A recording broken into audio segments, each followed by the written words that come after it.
Hello there, and welcome back to some more Gran Turismo 5. Today we'll continue on Let's Play, and this is episode 18. In today's episode, we are taking a look at the Gran Turismo Karting Experience Intermediate. For that, we need to get back into our Gran Turismo PDI racing kart, and I'm going to get into my Gran Turismo PDI racing kart, because it's the only thing you can go kart racing with, even though there's more karts in this game, which they added for some reason, even though you can't use them. I was surprised it doesn't just blanket let in the new karts, although I guess Polyphony wanted to avoid you doing that so you wouldn't go ahead and, well, break the entire karting system. I do use the different kart, I think they're all PDI karts in this game. There's no, because in GT6 there's two different versions, although they're essentially the same. But I did have two karts, so I used this white one as opposed to the green one I used in the first episode, just to give some colour variety. Anyways, Gran Turismo Karting Experience. All previous points I've made about the Gran Turismo Karting Experience is very much still applicable here. The actual Gran Turismo kart itself is a free vehicle after version 2.0, which of course, unless you've decided to not update your copy of Gran Turismo 5 and don't have internet connection to your PlayStation 3, you will be past version 2.0, and everyone got one of these for free, along with the Toyota 86 GT. These vehicles, although if you do need one, they're only about £5 grand. These vehicles are odd to drive, the brakes are only in the rear, so you need to make sure you are only braking in straight lines. If you don't brake in a straight line, then essentially what's going to happen is the rear end's going to meet the front end, and it's not going to be very fun for you. These vehicles are highly reactive, as you might expect, because they weigh absolutely fuck all, and the AI are incredibly easy. The tracks are predetermined, but they're not tracks you're going to see anywhere else in the game. These are essentially tracks made specifically for the karting mode using the Gran Turismo course creator, all except one, which we won't come to for a little while yet. So this Eiffel circuit is new. Of course, the Eiffel circuit in the last one was a little bit more open. This track is a little bit more technical, so you do definitely have to keep your bearings, and as I mentioned, the one thing you're definitely going to be watching for is your brakes, where you're braking, because again, you really don't want to brake into a corner. You kind of want to avoid putting too much throttle down through a corner as well, because these things, because they're so highly reactive, they can very much twitch out, they can snap on you. They're actually quite a demanding vehicle, which is probably why they're used as a sort of the separator from the gods and the peasants when it comes to racing in general. You know, most racing drivers start out with karts because they teach you an awful lot about racing, and they're also going to be one of the harder vehicles that you're going to have to drive in your career. Think of it like a little Formula 2 car. If a Formula 2 car had brakes in the rear, a CVT transmission, wasn't very quick, and wasn't very fun. So it's not a Formula 2 car. Anyways, yeah, as I mentioned, there's not too much to really say about these. The AI are easy. Just be aware that if you do fall behind on this Eiffel track, there's not too much room to catch back up, so you want to make sure if you happen to fall off the road, make a mistake, you recover from it very quickly. The Tokyo track, which you'll see in a minute, is a lot easier to gain time on. I think, if I remember rightly, I might have even cocked up on the Tokyo track and had to do a bit of a comeback drive a la Lewis Hamilton, so that's fun. Or, you know, insert whatever F1 drivers made the comeback drive here, Jensen Button. Can I think of someone who isn't English, so I don't look like I have English bias, which I don't have because I don't care. Yeah, there's not a lot to talk about in these because, you know, like with a lot of Gran Turismo special events in this game, most of the special events outside of the ones that are trying to teach you something, like Jeff Gordon's NASCAR school, or the one-off ones, they're all essentially the same event over and over again. You know, the karting experience beginner is a lot like the karting experience intermediate, which is a lot like the karting experience advanced.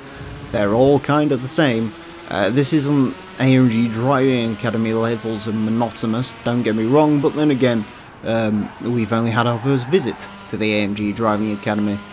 Wait until we're on our 4th, and I'll just, I don't know, pay chicane to speak over it or something, I've got no idea.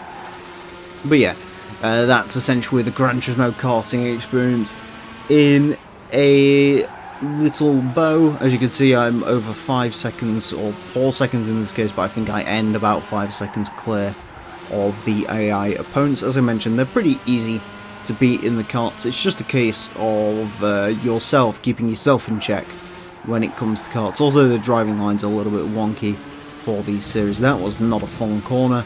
I thought I had almost lost it on the final corner, which I've definitely done before in these things, but fortunately we don't do too badly. We get the nice little golden trophy, and we beat people by 5.7 seconds over the next car. 40 grand as well, which is an awful lot for driving around in a go-kart. I wish I got paid 40 grand to drive around in a go-kart. Then again, probably not good enough to earn 40 grand behind the wheel of a go-kart, so yeah, maybe we'll knock that one on the head. Next up, the Tokyo Bay Kart Challenge. I believe the last one we did was only a karting circuit and an Eiffel circuit, so now we get to look at the Tokyo Bay, which is as exciting as it sounds, a go-kart street circuit, basically. Lots of blue karts in this one, apparently. So the deciding factor will be the skill of the drivers and nothing else. The most important thing here is accelerator control. Master the acceleration work and you will see your overall speed increasing. That is how racing works. Well done, Gran Turismo. But yeah, there's not really too much to say for this one. The Tokyo karting track street circuit. Obviously the runoff area is replaced with walls, which you'd think would make things harder, and sometimes it does, because if you clonk a wall, obviously it's a 50-50 on what the collision circuit will do. I was about to say something which I'm not going to say, but yeah, so essentially your runoff area has been replaced with walls. Wonderful. But I actually find this track a little bit easier than the Eiffel track, because if you get on the grass, the car can react in a number of ways. There's not too many curbs that are going to cause you issues around here, and again, so long as you aren't clonking a wall, it isn't too bad. It's just, once again, one of those things, be aware that the brakes are at the back, so try not to brake on anything other than straight lines, and that the go-kart is highly reactive.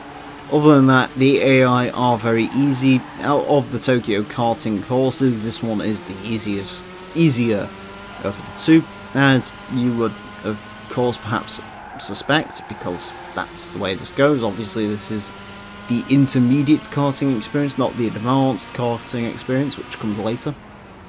So, but yeah, there's not too much to really discuss when it comes to the Tokyo Bay. Believe it or not, it doesn't really change too much in the car. As I said, I might have done a comeback drive on this one, so the footage might be a little bit more interesting this time around, but I'm not 100% sure.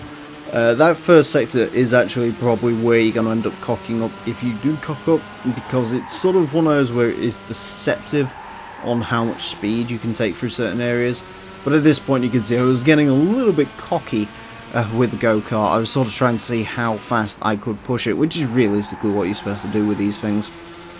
As you can see, for some reason it's melting the outside tyre, which is a little bit odd. Not quite sure why it's doing that, but such is the way the go-kart goes, I guess. Or is it? Yeah, I don't know, that's just the way the go-kart is. But yeah, once you pass that first sector, most of this is just a pretty clean run on. Maybe this isn't the one where I do comeback drive. Maybe that's maybe I'm saving my expert driving prowess for the karting experience advanced.